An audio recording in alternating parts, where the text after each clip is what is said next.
মাটির নিচ থেকে সোনার খনির কথা সবাই শুনেছেন, কিন্তু মাটির উপরে যে কালো সোনা ফলানো যায় শুনেছেন কখনো? এবার টাঙ্গাইলের চরাঞ্চলে ফলছে তেমন কিছুই। যমুনার চর মানেই এখন আর শুধু অনুর্বর ধুধু বালুচর নয়, সেখানে দুলছে সবুজ গাছে ছোট ছোট সাদা ফুল, যেখান থেকে নাকি পাওয়া যাবে লক্ষ টাকার স্বপ্ন ও ঔষধি গুণে ভরা কালোজিরা। টাঙ্গাইলের যমুনা বেষ্টিত ভুয়াপুর, কালিহাতী, নাগপুর ও সদর উপজেলার চরাঞ্চলে এবার ব্যাপকভাবে চাষ হয়েছে কালোজিরা। এর আগে তেমন দেখা না গেলেও কৃষি বিভাগের উদ্যোগ, অনুকূল আবহাওয়া, দোআঁশ ও বেলে দোআঁশ মাটির কারণে চলতি মৌসুমে চাষ বেড়েছে উল্লেখযোগ্যভাবে। অক্টোবরের মাঝামাঝি থেকে নভেম্বরের মধ্যে বীজ বপন করে মৌসুম শেষে প্রতি বিঘায় উৎপাদন হয় 4 থেকে 4.5 মণ, যার বাজার দর মণ প্রতি 20 থেকে 22,000 টাকা। আমরা কালোজিরা আবাদ করি, এবার আরো বেশি করে করা হয়েছে। মানে কালোজিরা দামও বেশি, তারপর তেলের দামও বেশি। গতবার যা বোনা হয়েছে তার চেয়ে বেশি বোনা হয়েছে। ভালো হইলে 4 মণ হয়, আর যদি না 1 মতো গোছলে তাও 2-3 মণ হয়। বর্তমানে 22,000 টাকা।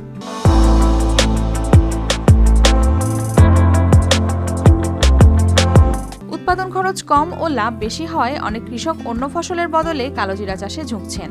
সরকারি সহায়তা পেলে তারা আরও উৎপাদন বাড়াতে সক্ষম হবেন। সার বীজ আমরা কোনো হান থেকে সাহায্য পাইনি, আমরা নিজেরাই বেতন রেখে নিজেরাই যা না আছে আটে গুনে কিনে আইনি আমরা বুনি, বোনার পরে আমরা করি। আমরা কোনো হানে সাহায্য পাই নাই, সারও পাইনি, কোনো বেতনও পাইনি। কৃষি অফিস থেকে যদি কিছু সহযোগিতা করতো তাহলে আঙ্গুর একটু উপকার হইতো। এই জিনিসটা তো খুব দামের জিনিস, এখন 22,000-23,000 টাকা মণ। কালোজিরা চাষে আগ্রহী কৃষকদের সব ধরনের কারিগরি সহায়তা দেওয়া হচ্ছে ও সব ক্ষেত্রেই মাঠ পর্যায়ে নজরদারি রয়েছে বলে জানান এই কর্মকর্তা। তো সবচেয়ে বেশি আমাদের এই কালোজিরা হচ্ছে নাগরপুর সদর এবং ভুয়াপুর উপজেলায়, এছাড়া অন্য উপজেলাগুলোতে আমাদের কালোজিরা চাষ হচ্ছে।